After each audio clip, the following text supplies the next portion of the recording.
Ladies and gentlemen, today we're brought in part by my good friend Jay Giggs. How are you doing today, Jay Giggs? I'm pretty good, man. How you doing? Hanging in there. It's another wonderful day, as you know. We haven't done a collab in, I don't know, like a week or two or something like that. So it's about time. And today we were looking, the update 5.0 highlights out, which is basically just a Hydra. We're not going to read all this, okay? If you want this wall of text, go ahead, read all of this garbage. It's not that interesting for this. It basically breaks down all of the different new buffs and debuffs, and there's like literally a million of the Mark of Hydra decapitated, digesting all the stuff, and they show all the heads. So if you want the kits and all that, there it is. But what we're looking for here, all the way at the bottom, bang, look at this, miscellaneous. We've decided to strengthen the champion, Alexandra the Sharpshooter. The chance of placing freeze on his A1 will increase from 35% to 50%, and the damage output of his A2 and A3 skills will increase. So let me ask you this, Jay Giggs, right off the bat here, because I think it's a fair question. Do you believe that adding 15% more freeze on the basic, as well as a little bit more damage on the A2 and A3 is going to make this guy viable? I mean, he's basically Tormund now. Basically. I mean, they just broke the game is what they did. My Nobos, or whatever it is, who is it that empowers him? Elinaro, right?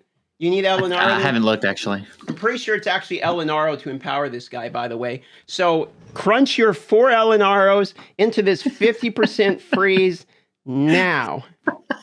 Can't wait. I don't know what they... Ninja's so much better than him. It's not even close. I mean, it's almost an insult. Imagine if you're this really guy. Is. I mean, if you're simple, and first of all, they make you cross-eyed in the game, straight up. Yeah. I mean, just straight up cross-eyed. You know, he's got this smirk like he knows how bad he is. He's like, you pulled me, you know? Yeah. Oh, man. Yeah. I mean, also, S1MPLE Chase, man, they did him dirty. They did him really dirty. I mean, it's such a bummer, too, because he looks good. I mean, he looks really cool. It's a cool skin. Especially the left arm. Like, I really like the left arm. I know it's kind of like, I think it's actually Ninja's texture, isn't it? Doesn't Ninja have this only blue, the same arm? I'm not sure, actually. I think it might be. Hold on, let's see here.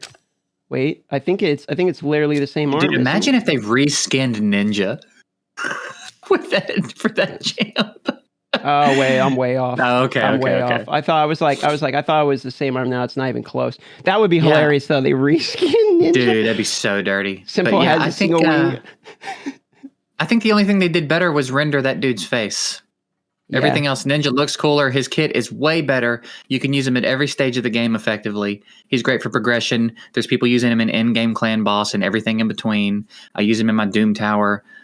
He's fantastic. And then this dude, there's just not enough. We have so many AoE defense breakers already. You can farm one that does it 100% and has poisons. Like, we don't need this guy.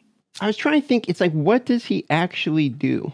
Like that anyone needs? Because I'm thinking, somebody said, you don't understand. This is for a brand new account. So I get it. So somebody who's literally starting the game, like when Simple starts the game or whatever with this ad, right? They start the game, they get their guy that they watch in game, they get Alexander, whatever, okay? But then the thing is, so you have him, let's say a brand new account. I still don't think you use him on a brand new, like literally as a brand new hero, I don't think you use him. By the time you're 7 days in, you have a War Maiden. Who's better, by the way? Who's better? Yeah. That A3 is so dumb. That attacking and then stripping buffs, that's the dumbest mechanic. And then it has to be an Orc or an Ogre for him to strip first. So basically, if it's not an Orc or an Ogre, you're slamming your attack into a defense buff and a shield and a block debuffs and everything else. And then you strip it. If you hit the accuracy check and you're not weak. If you hit the accuracy check, yeah. If you're putting in-game enough gear on him to strip whoever you'd need to strip. What it should have been was he removes the buffs and attacks. My thought on the skill was it removes first, then attacks. By default, it ignores 25% defense, and then for every other buff removed, it ignores another 25%. Like it. So that it makes him a great Sifi or Duchess or someone like that counter. Now you can take him in and nuke down these problematic champs, and that makes him good for new players because now they've got their AoE defense break, they've got crowd control, they've got a hard hit in A3. In-game players have something to play with now, but no, it's and they gave him this Orc and Ogre thing, like. None of it makes any sense. It's such a stupid kit. Orc and Ogryn tribes. So I actually went through and looked at the Orc and Ogryn tribes because I was trying to figure this out. I'm like, why would this literally matter at all? And not only does it not matter against the Orc and Ogryn tribes, but a lot of them are block debuffs. Like you have like Man-Eater, Warlord, like all these people. And so it's like, you're not going to land any of this shit anyway. Like for most of the time, if that's what you're talking about. If you're talking about faction wars or something where you're having, it's like, okay, maybe. But if you're dealing with like, all right, he's going to be a PvP guy. Is he? Because, I mean, if it's an Orc and Ogryn, he's not going first against those or warlords or whatever. And it's, I don't know. It kind of seems like a badly thought out kit. The weaken thing's a bait. And the fact that the books are literally trash too. Like it's 4 basics that are all 5%. No book value there. 0. It's 5% damage. The A3 is like, why would you even need a cooldown? Yeah, why bother? The damage doesn't matter because you're going to be slamming it into shields and defense buffs, so that doesn't matter. And then obviously, I mean, it's War Maiden. It's an expensive War Maiden on the way too. Yeah.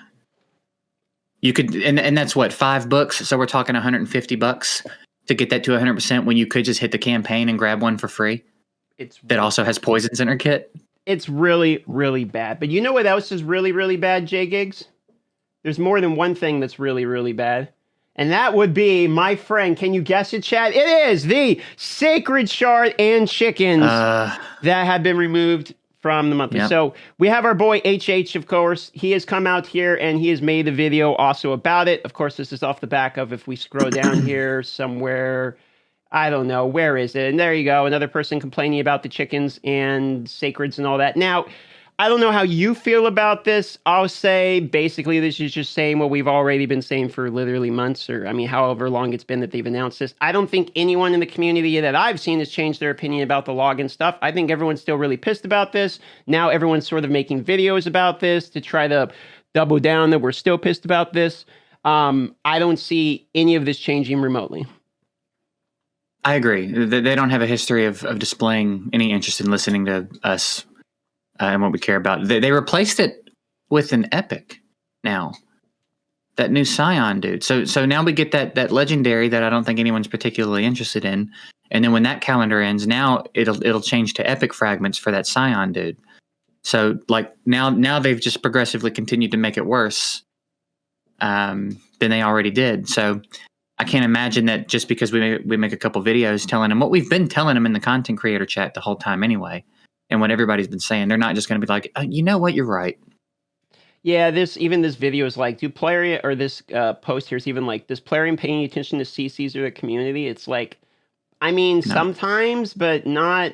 I mean, not to the point that you guys think they do. Like, there's, you know, if you look in the I bet here, even in the buff here, people are like joking about it. Enough of a buff to matter, though. Like, I mean, people are memeing about it even in here. So it's like, obviously, they listen to the community because everyone's like, this is a trash hero. I mean, you're straight up insulting the guy by putting him into the game this bad. And then they buff him with a 15% free. So it's like, here's how I feel about the listening to the community thing. They hear us.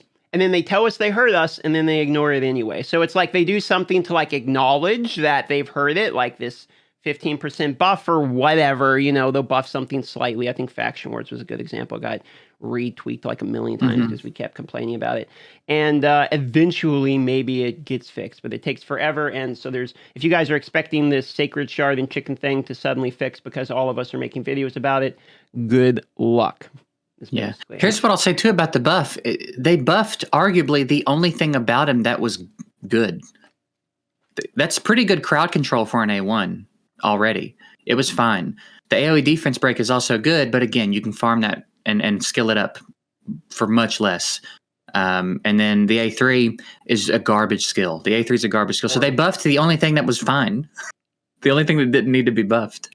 Add a passive onto him. I mean, add a passive on him where if you have an Orc or Ogryn tribe on your team, then his passives work against everybody or something. Like, why? I don't understand why the Orc and Ogryn tribe's the problem. I mean, I don't get that. That's so weird. It's stupid. It's straight up stupid. What's that got to do with CSGO? Like, what's the relevance there? You're shooting neckbeards, which is like the Orcs and Ogryn. They're like, you're eliminating the fatties in the other team. I don't know, dude. Like, it doesn't make any sense. And Dude, what if that's what it is? That's so dirty. Like they're straight up. That never crossed my mind. Yeah, he's like Oak and Organs, the guy on camera. Wow.